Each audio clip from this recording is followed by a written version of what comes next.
Hello, welcome to our next episode on causes of gestational diabetes. You can check our previous videos if this is your first time of watching this channel. Let's continue from 17.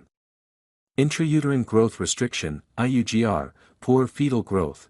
Previous pregnancies with fetal growth problems may indicate underlying conditions that contribute to gestational diabetes. 18. Short stature, height. Some research suggests that shorter women, height below 5 feet 3 inches, may have a higher risk of developing gestational diabetes. 19. Previous miscarriages, multiple miscarriages. Women who have had recurrent miscarriages might be at higher risk of developing gestational diabetes due to underlying health issues that also impact insulin resistance. 20.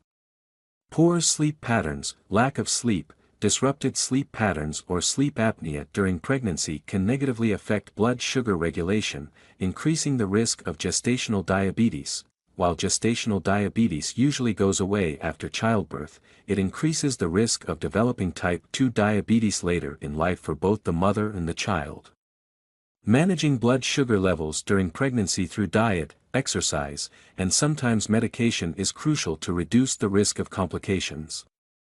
I will still urge you to subscribe to my channel for more health education like this, and thank you for watching. See you for our next episode.